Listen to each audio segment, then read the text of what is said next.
Cette émission est conçue et réalisée par les membres de la communauté avec l'aide de Télécogeco. Télécogeco, partenaire de votre milieu.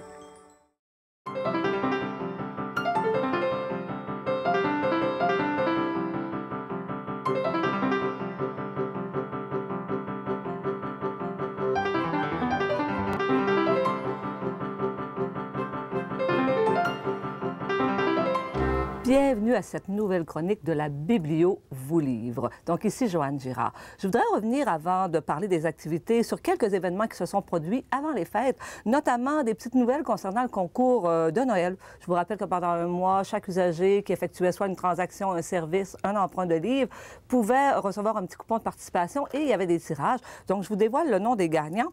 Les gagnants pour les 2 chèques cadeaux d'une valeur de 50 $ à la librairie Harvey. Pour la catégorie des jeunes 12 ans et moins, donc on a William Garceau d'Alma et Mme Claudia Poirier pour les adultes qui est également d'Alma. On avait aussi la possibilité, donc on remercie beaucoup le Prisme culturel, de faire tirer 2 paires de billets pour aller voir le ballet de Casse-Noisette. Donc ce sont 2 dames qui ont gagné, Mme Annie Milliard et Mme Donia Tremblay, qui sont toutes les 2 d'Alma. Félicitations à tous nos gagnants. Le club de lecture adulte, on nous demande toujours, bon, vous savez qu'à chaque mois, on fait tirer des billets de spectacle. La gagnante du tirage du mois de décembre est Mme Huguette Fleury. On lui a remis 2 billets pour le spectacle de Mes aïeux qui va avoir lieu le 9 février prochain. En 2012, on fait toujours un petit bilan à chaque fin d'année. En 2012, c'est 3804 livres qui ont été lus. En moyenne, on a à peu près entre 70 et 75 membres actifs. Donc, j'ai fait rapidement un petit calcul. Ça veut dire une moyenne d'à peu près 50 à 53 livres lus chacun par tous nos membres. Donc, c'est vraiment une excellente moyenne. Je voudrais vous rappeler que le club de lecture adulte, c'est gratuit. C'est pour les 14 ans et plus. Tout ce qu'on vous demande, en fait, c'est de partager avec nous un petit peu vos coups de cœur, vos commentaires sur vos lectures. Ça concerne surtout les biographies et les romans. On ne tient pas compte des documentaires. Donc, vous lisez et quand vous rapportez vos volumes, vous remplissez un petit coupon qui vous dit, bon, comment vous l'avez trouvé, bon, excellent, plutôt médiocre, avec un petit résumé si ça vous tente. Vous mettez votre numéro d'abonné et à chaque mois, on fait tirer 2 billets de spectacle pour Ville d'Alma Spectacle. Donc, c'est quand même très intéressant. On peut s'inscrire en tout temps, tout au long de l'année. Concernant le programme La lecture en cadeau, ça aussi, c'est une activité qui avait lieu un petit peu avant Noël. Ça fait déjà 3 ou 4 ans que la bibliothèque participe. Ça consiste à offrir des livres neufs, donc il faut vraiment acheter des livres neufs, des albums pour les jeunes de moins de 14 ans. On vient les déposer à la bibliothèque et nous, on les envoie au programme La lecture en cadeau. Donc la récolte, cette année, 15 livres qui ont été récoltés. On remercie tous nos généreux donateurs.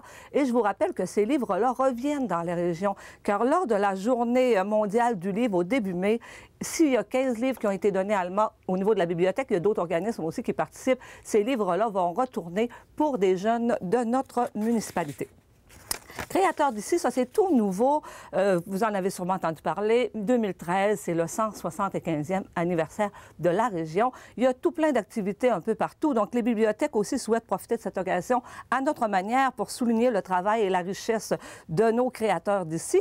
Donc, vous allez voir, depuis quelque temps, nous avons mis en évidence quelques livres, surtout des livres, mais c'est aussi des documentaires, des disques, même des films, qui ont été créés par des gens de la région. On les met un petit peu en exposition. On ne peut pas tous les mettre, évidemment, parce que vous seriez surpris du nombre de personnes. Là, vraiment, on a une région qui est très, très riche en artistes et en créateurs.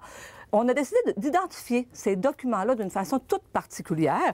Donc ici, j'ai un exemple avec le roman d'Hélène Potvin, le tome 3 de Chez Mimi, au secours de Mimi.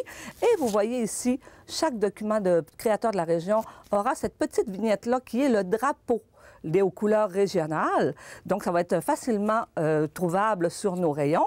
Et aussi, ce qu'on fait, on est en train, et c'est pas tout à fait terminé, on est en train de mettre cette liste-là accessible sur notre catalogue. Donc, quand vous allez aller voir, vous allez faire créateur du Saguenay, tout simplement, dans le sujet, dans le catalogue. Et le listing va grossir de plus en plus. À date, il y a à peu près juste une vingtaine de noms. Mais dans les prochains mois, là, on s'engage à mettre cette liste-là à jour. Et ainsi, et je vous encourage vraiment là, à vraiment emprunter des documents faits par les gens d'ici. Je suis maintenant prête à vous parler des activités des prochains mois. Il y a déjà plusieurs personnes qui nous demandent, bon, qu'est-ce qui va se passer au courant du printemps? Atelier de bricolage. Vous avez été plusieurs à vous extasier puis à nous faire de beaux commentaires sur notre petite décoration à l'entrée qui sont tous les petits personnages en pliage à faire partir de livres usagés. Plusieurs voulaient qu'on partage notre technique, nos petits trucs. Donc, on vous offre un petit atelier bricolage qui va être le mercredi 20 février à 19 h. Vous aurez le choix de plusieurs modèles. Vous pouvez faire soit un hérisson, une petite souris, il y a 2-3 styles de lanterne. Donc, on va vraiment vous montrer toutes les petites techniques de pliage et après ça, vous allez pouvoir laisser aller votre imagination et à faire vos propres créations. C'est au coût de 4 $ pour les membres et de 5 $ pour les non-membres. Ça s'adresse, naturellement, c'est en soirée. Donc, ça s'adresse aux adultes et aux adolescents. Mais je sais que les tout-petits aussi sont bien impressionnés puis aimeraient ça aussi.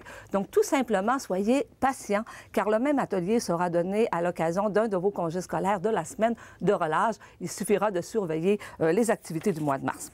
Mercredi 27 février, 19h30, Chirologie miroir de notre personnalité, partie 2, avec Mme Myriam Gagnon. Elle était déjà venue l'année passée. On avait offert à 2 reprises cette conférence-là. Ça va attirer beaucoup, beaucoup de monde. Elle fait la partie 2, mais elle a vraiment tenu à m'aviser, puis je vous avise aussi que ceux qui ne l'auraient pas suivi la partie numéro 1, c'est pas grave, c'est qu'elle va accorder quand même une première partie de sa conférence à faire un retour un petit peu sur ce qu'elle avait montré, vraiment les grands thèmes principaux. Et là, on va aller un petit peu plus loin. On s'était attardé beaucoup aux doigts dans la première partie. Là, on va aller vraiment au niveau de toute la main en général. Je vous rappelle que la chirologie, c'est un outil qui est très, très ancien et ça nous vise à travailler un petit peu sur l'analyse de soi, la connaissance, puis à travailler, c'est vraiment une technique un petit peu au niveau de la psychologie. C'est 8 $ pour les membres, 10 pour les non-membres. C'est limité à 30 personnes. Donc, on vous demande de réserver le plus tôt possible. En exposition. Vous savez que maintenant, depuis les grandes rénovations d'automne, on a un super de beau mur d'exposition où les œuvres sont vraiment mises en valeur. Jusqu'au 24 février, on vous présente les œuvres de l'artiste Francis Dufour, Francis Plourde, excusez-moi, c'est M. Francis Plourde, qui est peintre et qui utilise, lui, le médium à l'huile. Il avait déjà exposé chez nous, il y a à peu près 18 mois, une série de plusieurs peintures, une trentaine de peintures sous le thème planétaire. Il nous revient cette fois-là avec 12 nouvelles œuvres de cette série-là, très, très grand format, qu'il a intitulé Plénitude. Et je vous conseille vivement de venir jeter un petit coup d'œil. C'est vraiment agréable à voir, de super belles couleurs. C'est très dynamique. Donc, à voir au rez-de-chaussée de la bibliothèque sur les heures régulières d'ouverture. Et on aura, à compter du 25 février, une exposition de l'artiste Jayanta Guha, qui est... c'est surtout des photos que ce monsieur-là fait. Il était déjà venu lui aussi nous présenter des photos de la Chine. Et là, sa nouvelle exposition, c'est La Chine change et les chaussures aussi. Alors, vous allez constater l'évolution, les changements en Chine à travers la mode des Chinois. Vous allez voir que ça change aussi beaucoup, beaucoup à ce niveau-là. Les animations de la lecture, chaque début de saison, on débute le 16 février prochain. Je vous rappelle les 2 programmes. Heure du conte pour les 4 à 8 ans. Petite souris de bibliothèque pour les 2 ans et demi à moins de 4 ans.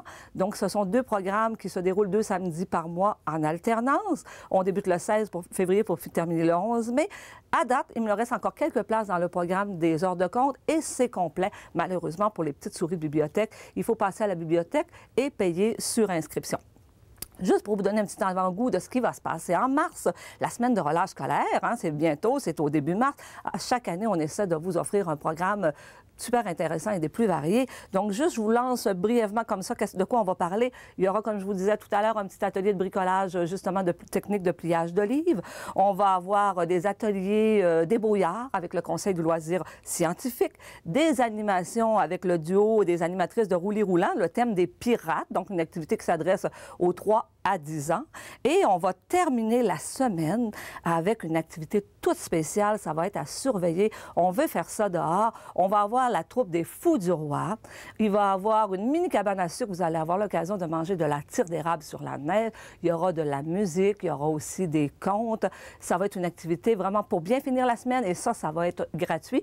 Pour les autres activités, il s'agira de surveiller le dépliant pour connaître exactement les heures et les coûts. Et je vous rappelle aussi, comme à chaque année, qu'on aura ce qu'on appelle la dictée des écrivains. Ça, c'est un rendez-vous annuel qui va revenir le dimanche 17 mars à 14 heures, vous avez à compléter une dictée trouée, à peu près 10 ou 15 mots à compléter. Les gagnants de chacune de nos catégories représentent dignement notre bibliothèque à la finale régionale qui aura lieu une semaine plus tard.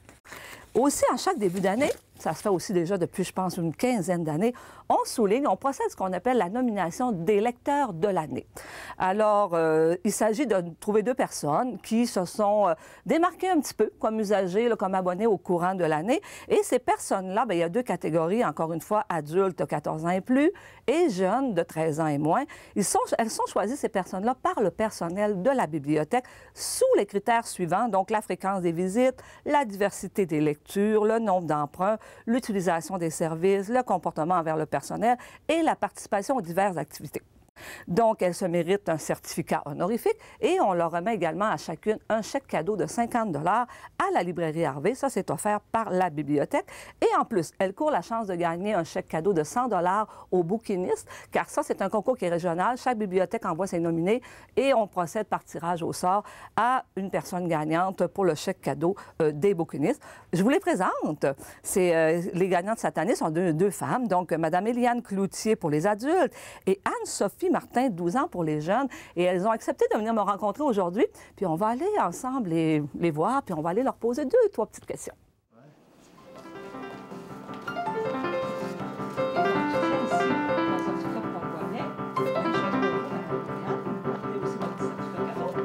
Et là, vous me faites un beau sourire. Je vais prendre quelques photos. Approchez-vous un petit peu, collez-vous. Donc, félicitations à toutes les 2 et je vais vous souhaiter bonne chance pour le grand tirage régional du certificat cadeau de 100 $ à la librairie Les Bouquinistes. Je vais commencer avec vous, Mme Cloutier. J'aimerais savoir, en quelques mots, quel genre de lectrice êtes-vous? Qu'est-ce que vous affectionnez plus particulièrement comme lecture? J'aime beaucoup les romans historiques, les séries. Beaucoup de séries de Michel Dorville, Marie-Bernadette Dupuis, Louise Tremblay-Desiambes, Marie Laberge. Donc, déjà, là, avec ce que vous menez en cela, vous semblez être une fan de nos auteurs québécois? Oui, beaucoup.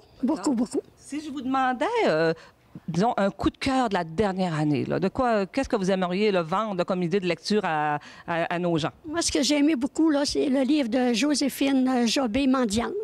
C'est une petite fille qui a 11 ans en 1914, que ses parents abandonnent à l'avenue d'un nouveau petit bébé. Et elle est obligée de faire la ronde pour mendier de Saint-Alexis à Saint-Jacques. D'accord. Une série de combien de livres à peu près? Juste là, le deuxième, il fait juste de sortir. D'accord. De quel auteur?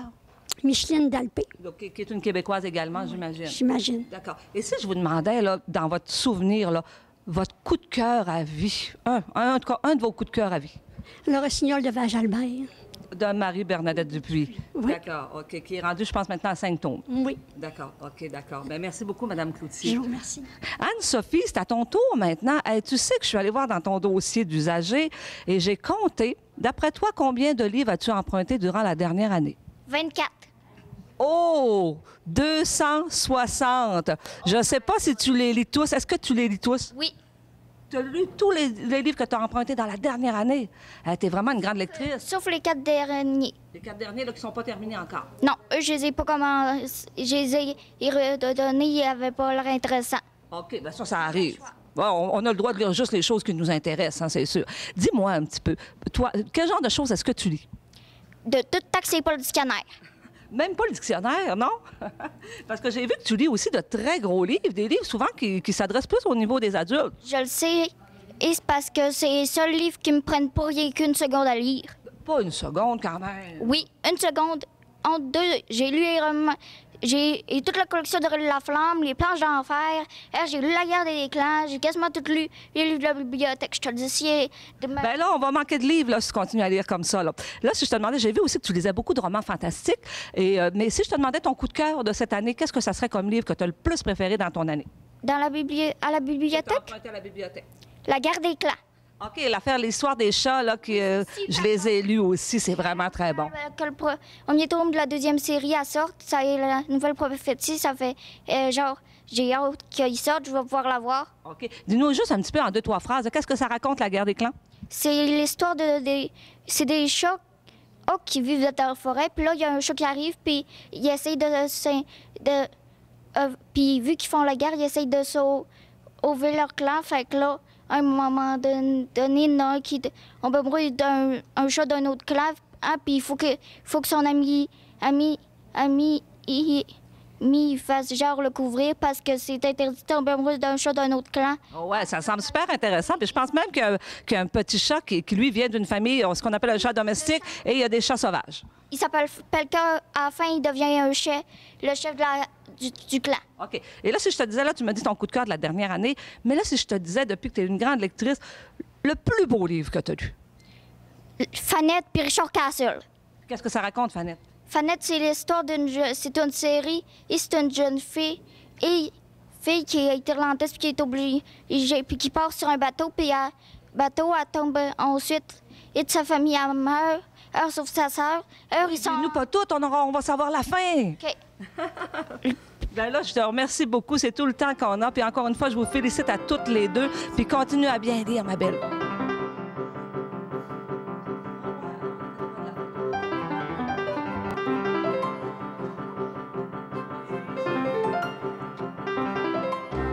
Monsieur Francis Claude, quel heureux hasard. Je vous attrape à pied levé comme ça. Vous venez faire une petite visite à la bibliothèque. Je vous demande tout de suite pardon, car tout à l'heure, dans la présentation de votre exposition, je vous ai appelé Monsieur Dufour. Vous me pardonnez? Vous ne faites pas de politique, vous? Si ça ne se répète pas, il n'y a pas de problème. D'accord. Donc, on dit bien qu'on s'adresse à M. Francis Claude, qui expose en ce moment à la Bibliothèque d'Allemand. J'aimerais ça que vous nous parliez un petit peu du thème de votre exposition. Alors, c'est toute la série que j'appelle la série planétaire. Je la fais depuis 2010. J'ai commencé en 2010 à faire cette série-là. Alors, c'est une série qui est très, très instinctive. C'est des élans, mais c'est toutes des situations qui sont planétaires, c'est extraterrestre. Alors, devant chaque toile, je m'imagine, à un autre lieu, qu'est-ce que je pourrais voir, puis qu'est-ce que j'aimerais voir. Alors, c'est pour ça que j'ai des toiles qui sont très, très, très actives, très dynamiques, mais j'ai des toiles qui sont aussi plus relaxantes. T'sais? Dépendamment comment est-ce qu'on sent, bien là, on produit d'après comment est-ce qu'on est, d'après ce qu'on vit. Mais ces toiles-là, je les fais depuis 2010, effectivement. J'en ai à peu près 70, 73 de fait actuellement. Ça me plaît beaucoup parce que, bon, on sait que ça fait partie de la série planétaire, mais vous avez comme donné un petit sous-titre qui est « Plénitude ». La plénitude, c'est les toiles qui sont beaucoup plus relaxantes. Oui. Alors, on dirait, comparativement à la première exposition, je trouve que les couleurs sont plus douces, mais plus lumineuses aussi. Plus lumineuses, puis moins chargées aussi. Alors, quand je fais des toiles, des fois, j'ai 8 ans, puis je m'amuse. Puis des fois, j'en ai 60, puis je suis à la retraite. Alors, la plénitude, c'est les toiles de retraite, c'est les toiles qui sont apaisantes. D'accord. Monsieur Claude, si jamais quelqu'un veut se procurer une toile qui est ici à la bibliothèque, c'est possible? Oui, bien sûr. 418-769-0282. D'accord. De toute façon, sur les affiches, il y a les petits numéros de téléphone. Il y a des numéros, puis ils peuvent vous contacter aussi, bien entendu. D'accord, contacter la bibliothèque. Et je suis sur Internet, bien entendu. Je fais partie de 3 sites. Fait que ils peuvent toujours, avec mon nom, aller me chercher, je veux dire, sur Internet et voir d'autres toiles aussi qui sont ailleurs. Juste en terminant une petite minute, parlez-nous un petit peu de vous. Est-ce que c'est... bon, on sait que vous utilisez le médium à l'huile. Est-ce que c'est... Vous peignez depuis très, très longtemps? Puis est-ce que vous avez gagné des prix?